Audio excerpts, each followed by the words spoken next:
Good morning, everyone. Good to see you this morning.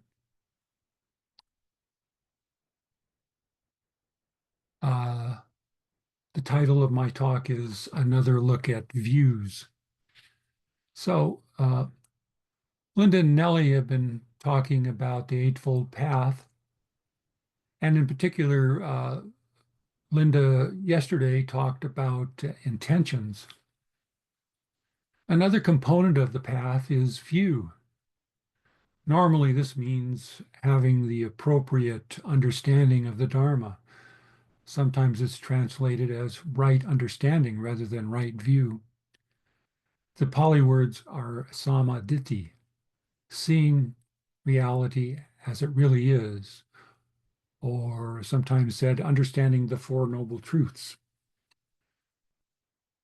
But I prefer to look at view or views in a more mundane way,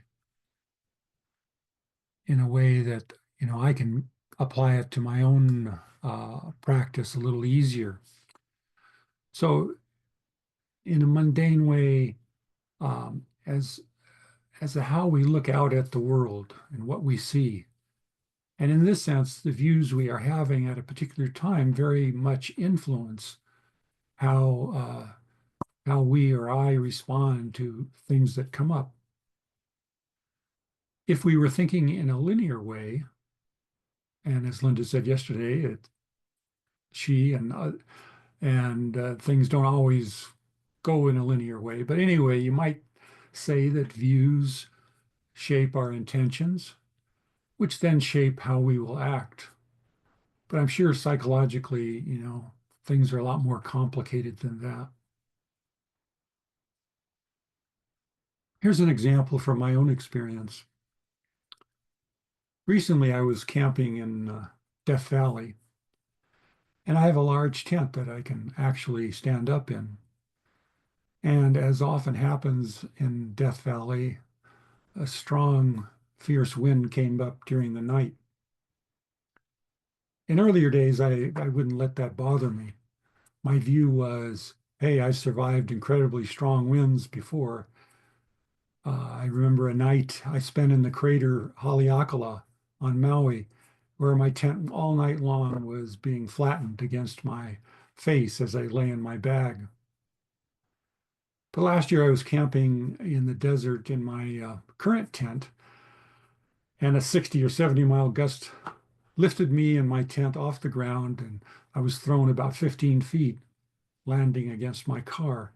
And that was a very scary experience. So my views about camping in tents in strong winds changed after that experience. So going back to that night in Death Valley, I got up and spent the rest of the night in the back of my car. So my views had changed, and that led to different intention. I had an intention that I was not going to go airborne again, and that shaped my decision to sleep inside my car. So I'm putting a lot of stuff in this concept of you.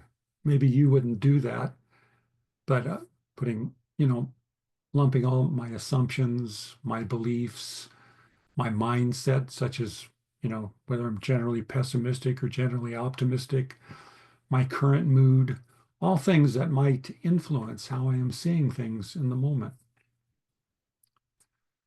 Another example of how my views influenced my behavior, as I recall.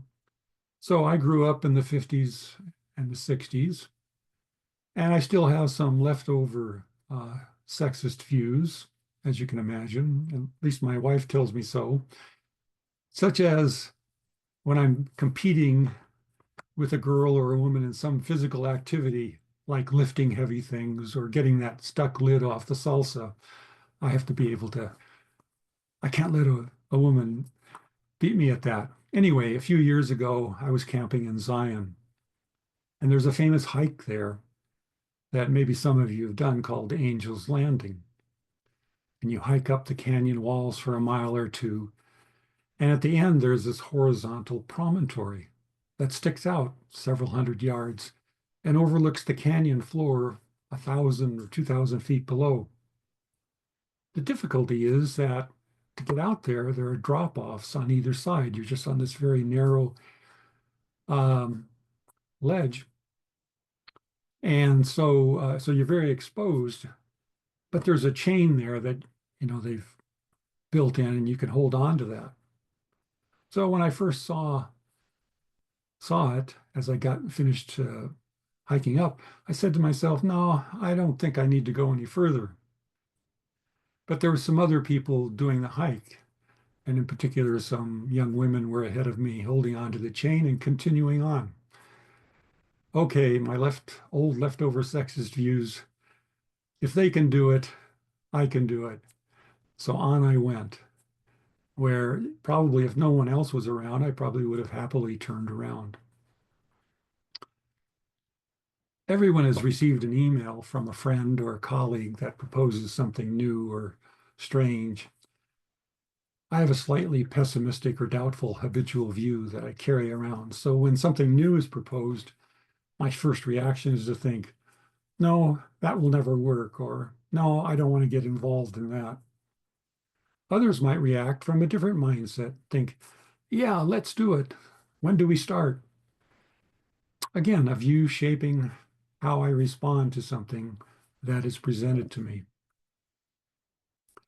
My wife and I have differing views about how to use the dishwasher. My inclination is to get as much stuff in there as possible, run the thing, and then get them out on the shelves. My wife's view is that things should be spaced out a bit more in order to be sure everything gets really clean. Two differing views, which led to two different actions, at least when my wife isn't around. So in my experience, it's very hard to be aware of my mindset or views in the moment. It's easier to look back and see them after I have reacted. But getting at views is important, not to change them or get rid of them. Those are really high ideals, but maybe to broaden them. As my views about not letting the opposite sex beat me in a race or something like that, my view is definitely broadened over the years. I think that's because I'm just so used to seeing things in a particular way that it doesn't occur to me that there are different ways of seeing things. It's like you're wearing a pair of rose-colored or purple-colored or brown-colored glasses that you forget you're wearing it, and you forget that you could take them off and examine them. So I'm going to end this talk with a drawing that I found that I asked ChatGPT to make me to sort of illustrate this. And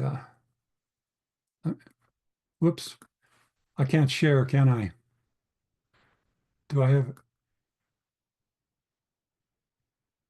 1 second, Bill. Okay. There.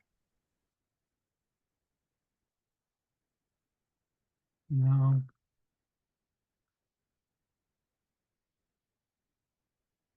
Well, maybe it's because I have a new computer and I haven't set it up right.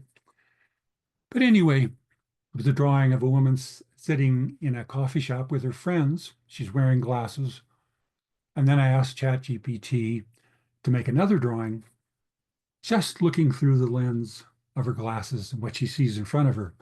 Although I forgot to tell ChatGPT, to make it colored by like a rose colored or a purple colored or brown colored view. But anyway, you get the idea. So I'm going to end there. Thank you for listening this morning. We'll